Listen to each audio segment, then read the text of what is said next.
واخيرا سبيروس باتس عملت طعم الكولا. طبعا ما جبتوش لوحده، جبت اخواته معاه، في 7 كولا وماكسي كولا عشان نجربهم مع بعض. طبعا ما جبتهمش لوحديهم، جبت اخواتهم معاهم. دي كل انواع الصودا اللي لقيتها في السوبر ماركت وجبتها، كل اللي لقيته من سبيروس باتس وفي 7 وماكسي كولا. نبدا بالسبيروس باتس، ودي سعرها 11 جنيه. بسم الله. الصودا شكلها فيها قويه، طعمها حلو قوي، الكولا باينه قوي والصودا مظبوطه جدا وسكرها مظبوط، يعني دي بصراحه حلوه جدا. نفصل ببق ميه. الماكس دي سعرها 10 جنيه. الصودا بتاعت الماكسي اعلى بس الكولا طعمها اخف والسكر فيها عالي شويه. في 7 ودي سعرها 15 جنيه. صراحه كده الباكج بتاعهم رهيب، وفي هنا كده غطا بلاستيك. بسم الله. طيب شكل الصودا فيها عاليه قوي قوي قوي. بسم الله. الصودا فيها عاليه قوي وطعم الكولا حلو بس السكر بقى خفيف شويه. فيروس باتس صودا ليمون 11 جنيه. بسم الله. الصودا ضعيفه شويه. بسم الله. الصودا ضعيفه وطعم الليمون خفيف شويه، بصراحه ما عجبتنيش قوي. فيروس باتس خوخ وب 11 جنيه. ريحتها حلوه قوي. طعم الخوخ فيها مقبول بصراحه، بس برضو الصودا خفيفه قوي. لازم سبيروس باتس تظبط الصودا عن كده بصراحه، يعني بيبقى فيه الحرقان بتاعت الصودا دي، الصودا قليله قوي بس طعم الخوخ واضح فيها وحلو. سبيروس باتس تفاح احمر، ودي اكتر واحده متحمس لها. بسم الله.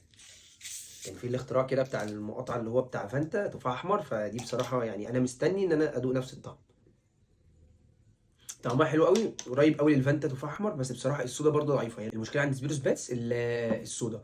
ندخل على ماكسي، ودي سعرها 10 جنيه بالتفاح. طعم التفاح الاخضر بصراحه باين فيها، بس مشكلتها برضو ان الصودا خفيفه شويتين. ماكسي بالبرتقال. ماكسي بالبرتقال تحفه بصراحه، مريندا برتقال، انت بتشرب مريندا بالظبط. الصودا مظبوطه، السكر مظبوط، وطعم البرتقال واضح قوي. احلى واحده فيهم لحد دلوقتي ماكسي اللي بالبرتقال. ماكسي ليمون نعناع.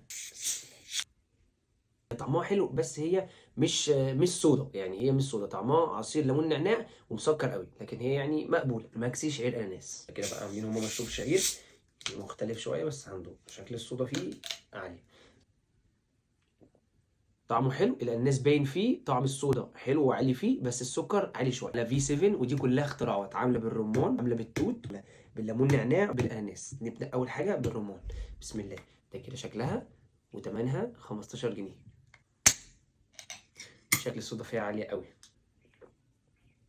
طعمها حلو قوي، بس هي مش هتكون ذوق كل الناس، لان الرمان فيها باين المزازه بتاعت الرمان، تحس انه طبيعيه قوي. الصودا باينه فيها والسكر فيها عالي شويه، بس مش عالي لدرجه ان هي تضايقك، بس بصراحه طعمها حلو قوي الرمان دي. في 7 بلو بيري، ودي سعرها 15 جنيه.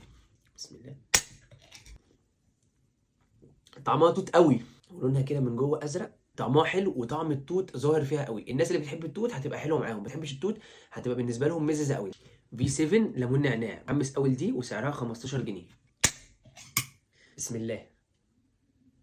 بصراحة مش حلوة خالص، طعمها فيه حاجة غريبة، يعني هو طعمها غير الليمون النعناع اللي احنا متعودين عليه بتاع الشوبس، يعني فيها مرارة كده غريبة، بس طعمها مش حلو، ما عجبنيش خالص. في 7 بينا كولادا وسعرها 15 جنيه. طعمها حلو قوي قوي قوي قوي، في ميكس كده ما بين الاناناس وجوز الهند، تحس ان انت في جزر المالديف. طعمها حلو قوي، انصحكم تجربوها. لو عجبتك الحلقة ما تنساش فولو لايك. كان معاكم عبد الرحمن، ويا رب اكون خفيف على قلبكم. سلام.